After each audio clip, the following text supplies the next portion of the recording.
जय श्रीमन नारायण। आई आज एगो हम ऐतन भजन रउआ के बीच में लेके आ रहल बानी।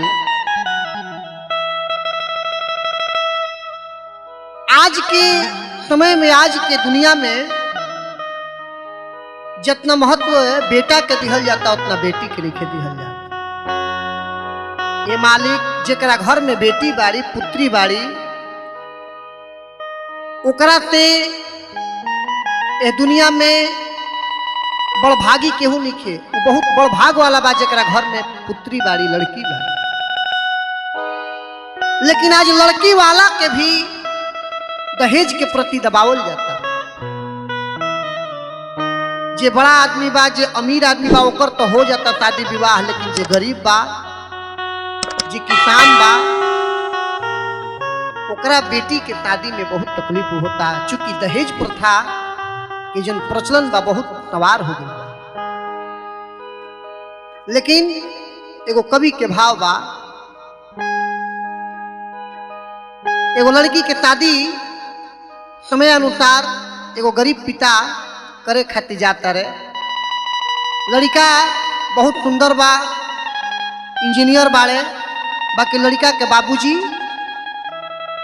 शादी में कुछ डिमांड रखता रहे। लड़का के पिताजी जब शादी के डिमांड कैले तो लड़की के पिताजी कहता रहे का, कहले कि हे भाई सुनी, बेटी घर के लक्ष्मी होली, बेटी होली घर के टिंगार, बेटी बिना अधूरा बा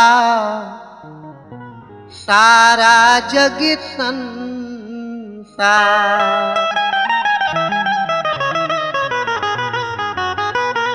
लड़की के पिता कहत रहे का कि कैसन जमाना, कि कैसन जमाना आइल बे बिचारी, आया फतो में पड़ल बाड़े बेटी जे करबारी, फतो में पड़ल बाड़े बेटी जे करबारी।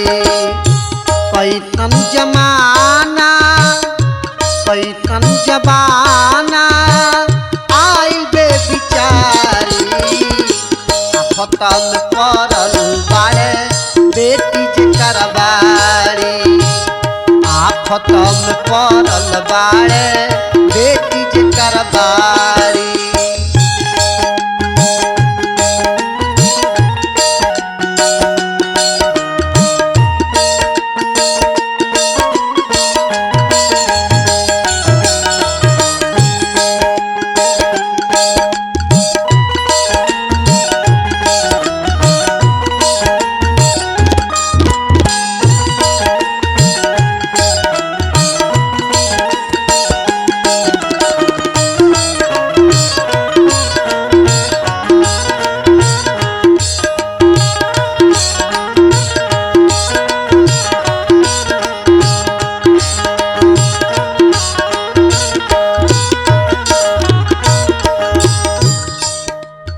पहला पद,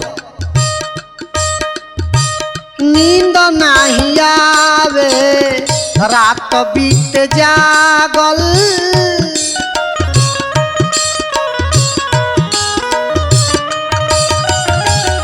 गरीब मानव के घर अगर लड़की के जन्म हो जाता और लड़की जब सियान हो जाता रही, शादी जब होता रही, तो दिन रात खाली चिंता यह सतावता कि कैसे पुत्री के शादी बढ़िया घर में हो जाए। नींद नहीं आवे रात बीत जागल,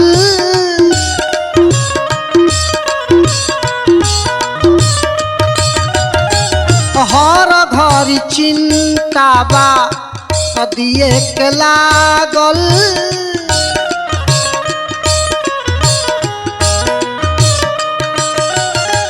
हर घड़ी चिंता बा सदिए के लागल। का है अगर शादी ना हुई समय अनुसार तो लोग का कही, जवार का कही, रही हैं कुआर तो रही है कुआर तो जवार दी गारी आफतम परल बाड़े बेटी जे करबारी आफतम परल बाड़े बेटी जे करबारी।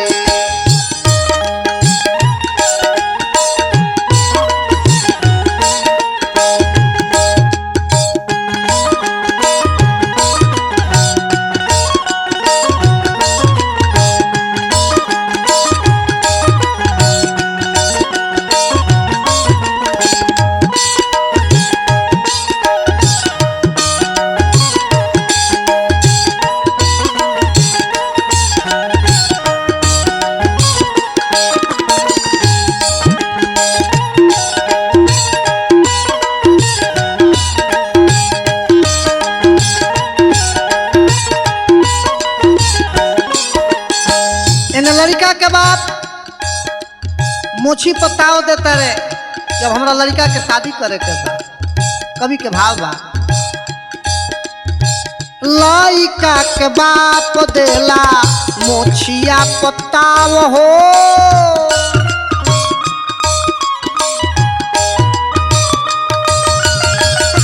का मोछी पताव देता रे। आगे कवि कहता रे लइका के का देव करता रे भाव हो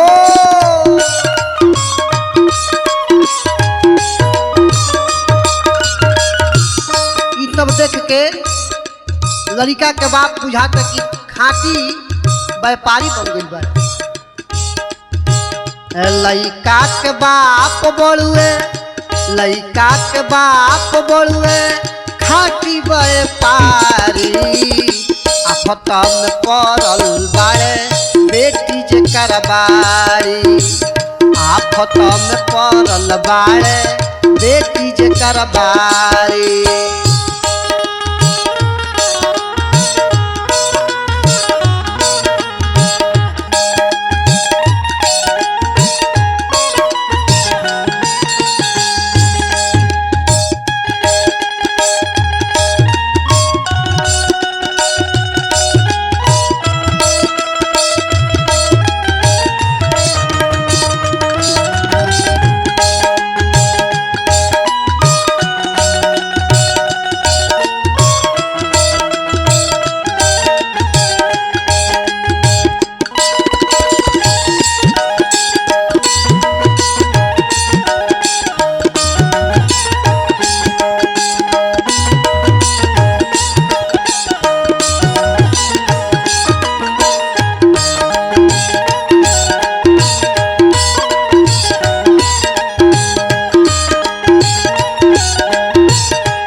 तीसरा पद में अगर लड़का के शादी होता तो देखिए डिमांड कितना होता कैसे होता। कम से कम 2 चाका लड़का मांगे आपके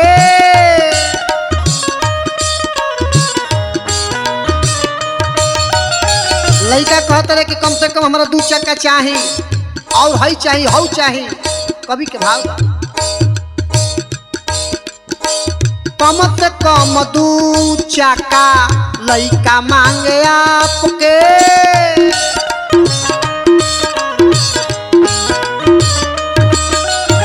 और का नगद रुपया चाही लड़का के बाप के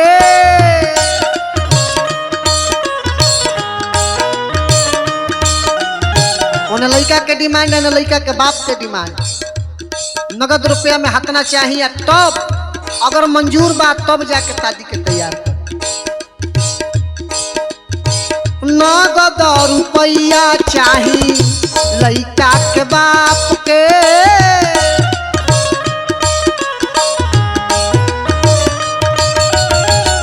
बाटे मंजूर तो कर तैयारी आफतम परल बाड़े बेटी जे करबारी आफतम परल बाड़े बेटी जे करबारी पैतम जमाना कैसन जमाना आई बे बिचारी आफत में पड़ल बाड़े बेटी जे करबारी आफत में पड़ल बाड़े बेटी जे करबारी आफत में पड़ल बाड़े बेटी जे करबारी